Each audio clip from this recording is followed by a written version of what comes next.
بسم اللہ الرحمن الرحیم، رکوع نمبر 17 کا آغاز ہوتا ہے۔ اللہ رب العزت ارشاد فرماتے ہیں وَإِذْ أَخَذَ اللَّهُ مِيثَاقَ النَّبِيِّينَ لَمَا آتَيْتُكُم مِّن كِتَابٍ وَحِكْمَةٍ ثُمَّ جَاءَكُمْ رَسُولٌ مُصَدِّقٌ لِّمَا مَعَكُمْ لَتُؤْمِنُنَّ بِهِ وَلَا تَنصُرُنَّهُ۔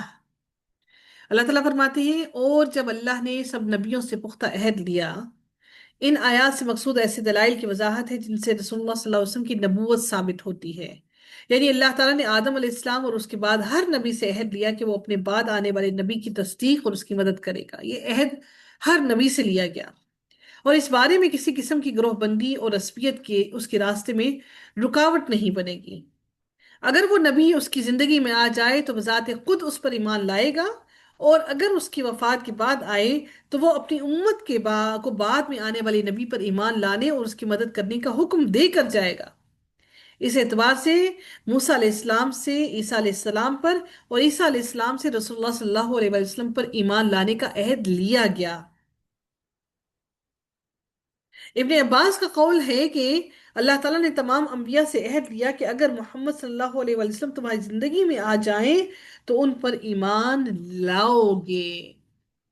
اور ابن کثیر فرماتے ہیں کہ یہ تفسیر کوئی الگ نہیں بلکہ پہلی تفسیر جیسی ہی ہے۔ بہرحال رسول اللہ صلی اللہ علیہ وسلم اللہ کے آخری نبی اور واجب الاتباع ہیں۔ اب آپ کے سوا کسی اور نبی کی اتباع جائز نہیں ہے۔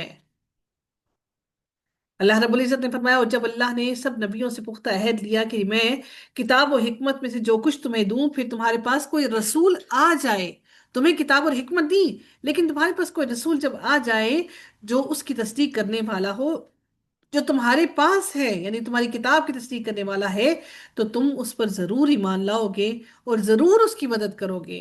وَلَا تَنصُرُنَّهُ، البتہ ضرور، تاکیدی اور نون ثقیلہ نے مزید تاکید پیدا کی کہ ضرور ایمان لاؤ گے اور اس کی ضرور مدد کرو گے۔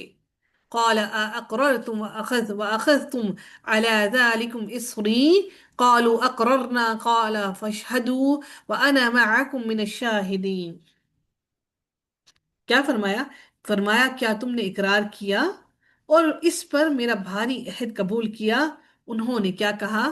انہوں نے کہا قالا قالوا اقررنا، انہوں نے کہا، پوچھا گیا ان سے کیا تم نے اقرار کیا؟ تو انہوں نے کیا کہا؟ انہوں نے کہا اقررنا، ہم نے اقرار کیا۔ نبیوں نے کہا ہم نے اقرار کیا۔ قالا، پھر اللہ تعالیٰ نے فرمایا فاشهدوا وانا معاكم من الشاہدین، فرمایا تو گواہ رہو، تو گواہ رہو اور تمہارے ساتھ میں بھی گواہوں میں سے ہوں۔ وَأَنَا، کہ اللہ تعالیٰ نے اپنی ذات کے لیے بھی کہا کہ میں نے تمہیں یہ حکم دے دیا، تم بھی گواہ رہو اس بات پر کہ میں نے تم لوگوں کو نبی کی مدد کرنے کا حکم دیا ہے، اور تم بھی اس بات پر گواہ رہو کہ میں اس بات پر گواہ ہوں کہ جو میں نے حکم دیا تمہیں اس حکم کو پورا کرنا لازم ہے۔ فَمَن تَوَلَّى بَعْدَ ذَلِكَ فَأُولَئِكَ هُمُ الْفَاسِقُونَ، پھر جو اس کے بعد پھر جائے تو یہی نافرمان ہے۔ یعنی اس آیت میں اہل کتاب کو متنبہ کیا گیا ہے کہ تم رسول اللہ صلی اللہ علیہ وسلم پر ایمان نہ لا کر دراصل اس عہد کی خلاف ورزی کر رہے ہو جو تمہارے انبیاء اور ان کے ذریعے سے تم سے لیا گیا۔ اب بتاؤ تمہارے فاسق ہونے میں کوئی شک و شبہ باقی ہے؟ پھر اللہ رب العزت اگلی آیت میں مزید ارشاد فرماتے ہیں افغیر دین اللہ یبغون وله اسلم من في السماوات والارض طوعا وكرها واليه يرجعون۔ اللہ تعالیٰ فرماتے ہیں تو کیا وہ اللہ کے دین کے علاوہ کچھ اور تلاش کرتے ہیں، حالانکہ آسمانوں اور زمین میں جو بھی ہے خوشی اور ناخوشی سے اسی کا فرمانبردار ہے اور وہ اسی کی طرف لوٹائے جائیں گے۔ یعنی طوعا وکرها، اگر وہ کہے کہ بہت سے انسان اللہ کے فرمانبردار ہی ہیں ہی نہیں، تو جواب یہ ہے کہ وہ بھی فرمانبردار ہونے میں بے بس ہیں، ورنہ اپنا سانس یا دل کی دھڑکن یا بھوک یا پیاس یا پیشاب یا پخانہ روک کر دکھائیں۔ انسان خوشی سے کرے یا ناخوشی سے کرے، طوعا وکرہا، کس طرح سے مرضی کرے، خوشی سے کرے یا ناخوشی سے کرے۔ اللہ تعالیٰ نے فرمایا یہاں پر کہ حالانکہ آسمانوں اور زمین میں جو جو مخلوقات ہیں وہ خوشی سے کرے یا ناخوشی سے کرے، وہ اللہ تعالیٰ کی فرمانبردار ہیں اور وہ اسی کی طرف سب لوٹائے جائیں گے۔ پھر اللہ تعالیٰ فرماتے ہیں افغیر دین اللہ یبغون، یعنی جب آسمان اور زمین کی ہر چیز، فرشتے، جن اور انسان وغیرہ اللہ کے قانون فطرت کے سامنے سر جھکائے ہوئے ہیں، اور اختیاری طور پر یا غیر اختیاری طور پر اس کے حکم کتابیں ہیں، اس کی حکم کو، اس کی شریعت کو، اللہ کے دین کو اپنائے ہوئے ہیں، اور اللہ تعالیٰ نے فرمایا یہاں پر پوچھا کہ افغیر دین اللہ یبغون، کہ کیا یہ اللہ کے دین کو چھوڑ کر کوئی دوسرا راستہ اختیار کرتے ہیں؟ جب اللہ تعالیٰ کی ہی بنائی ہوئی تمام مخلوقات ہیں تو پھر اللہ کے دین کو چھوڑ کر کوئی اور راستہ کیسے اپنا سکتے ہیں؟ انہیں چاہیے کہ اگر آخرت میں نجات چاہتے ہیں تو اللہ کے دین کو مضبوطی سے تھام لیں، اور رسول اللہ صلی اللہ علیہ وسلم نے جو تعلیمات دی ہیں ان پر پوری طرح سے عمل کریں۔ اب اللہ تعالیٰ نے صرف یہ نہیں فرما دیا، بلکہ اللہ تعالیٰ نے اس کے بعد یہ بھی فرما دیا کہ ایمان لانا کیا ہے، ایمان کس طرح سے لایا جائے، اور کن کن انبیاء پر اور کس طرح سے اللہ کے بندوں کی باتوں پر عمل کیا جائے۔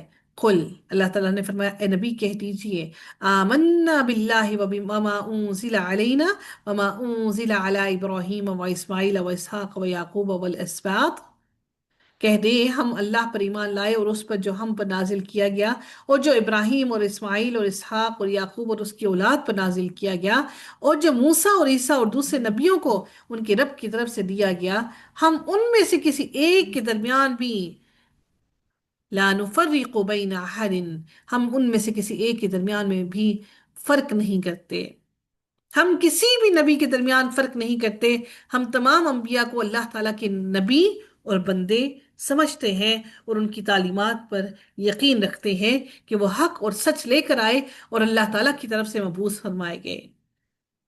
وَنَحْنُ لَهُ مُسْلِمُونَ، اور ہم اسی کے فرما بردار ہیں، کس کے؟ رب کائنات کے فرما بردار ہیں۔ اللہ رب العزت اگلی آیت میں فرماتے ہیں وَمَن يَبْتَغِي غَيْرَ الْإِسْلَامِ دِينًا فَلَن يُقْبَلَ مِنْهُ وَهُوَ فِي الْآخِرَةِ مِنَ الْخَاسِرِينَ، اور جو اسلام کے علاوہ کوئی اور دین تلاش کرے تو وہ اس سے ہرگز قبول نہ کیا جائے گا، کیونکہ دین کے وجہ سے انسان کے عمل کو قبول کیا جاتا ہے۔ یعنی محمد رسول اللہ صلی اللہ علیہ وسلم کے مبعوث ہو جانے کے بعد جو شخص آپ کی فرمانبرداری اور اطاعت کا راستہ چھوڑ کر کوئی اور راستہ اختیار کر لے، تو وہ جتنا ہی بہترین عمل کیوں نہ کرتا ہو، وہ چاہے کتنا ہی توحید پرست کیوں نہ ہو، لیکن اس نے اپنا راستہ بدل دیا، اپنے راستے کو تبدیل کر لیا، تو اس سے کوئی عمل بھی قبول نہیں کیا جائے گا۔ محمد صلی اللہ علیہ وسلم پر ایمان لانا لازم ہے۔ اللہ نے واضح فرما دیا فَلَن يُقْبَلَ مِنْهُ، اس سے کچھ بھی قبول نہیں کیا جائے گا، نہ اس سے کچھ قبول کیا جائے گا۔ اور اللہ نے مزید کیا فرما دیا وَهُوَ فِي الْآخِرَةِ مِنَ الْخَاسِرِينَ، اور وہ آخرت میں سوائے خسارے کے اور کچھ نہ پائے گا، وہ انسان مردود ہوگا۔ جس نے کوئی ایسا کام کیا، جس نبی کریم صلی اللہ علیہ وسلم نے فرمایا جس نے کوئی ایسا کام کیا جس پر ہمارا امر نہیں، جس کا ہم نے حکم نہیں دیا، تو وہ مردود ہے۔ ہم کتنی آسانی کے ساتھ اپنے پاس سے بہت سی چیزیں دین کے اندر شامل کر لیتے ہیں، تو نبی نے تو اس انسان کے لیے کہہ دیا من عمل عملا لیس علیہ امرنا فہو رد، تو جس نے کوئی ایسا عمل کیا جس پر ہمارا امر نہیں، حکم نہیں، تو وہ انسان مردود ہے۔ پھر اللہ تعالیٰ فرماتے ہیں کیف یہد اللہ قوما کفروا بعد ایمانہم وشہدوا ان الرسول حق وجاءہم البینات، اللہ ان لوگوں کو کیسے ہدایت دے گا جنہوں نے اپنے ایمان کے بعد کفر کیا اور اس کے بعد کہ انہوں نے شہادت دی کہ یقیناً یہ رسول سچا ہے۔ یعنی جو لوگ حق کے پوری طرح واضح ہو جانے اور رسول کے سچا نبی ہونے کی روشن دلائل دیکھنے کے باوجود تکبر اور حسد اور مال اور متاع کی محبت کی بنا پر کفر پر ڈٹے ہوئے ہیں، یا ایک مرتبہ اسلام قبول کر لینے کے بعد پھر مرتد ہو گئے، تو وہ سراسر ظالم اور بدبخت ہیں۔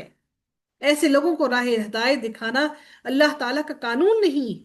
اس سے معلوم ہوا کہ مرتد شخص کافر سے زیادہ بڑا مجرم ہے۔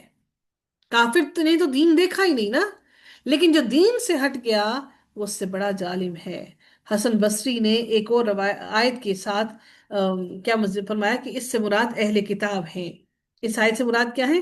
اہل کتاب ہیں۔ وہ اپنی کتابوں میں موجود محمد کو موجود پاتے تھے، ان کی آمد پر ان کے ذریعے سے فتح کی دعائیں کیا کرتے تھے، گویا آپ پر ایمان رکھتے تھے۔ جب آپ صلی اللہ علیہ وسلم تشریف لائے تو انہوں نے آپ کے ساتھ کفر اختیار کیا، حالانکہ وہ نبی کریم صلی اللہ علیہ وسلم کو پہچانتے تھے کہ اللہ نے ہر نشانی ان کے بارے میں ان کی کتابوں میں واضح طور پر کھول کر بیان کر دی تھی۔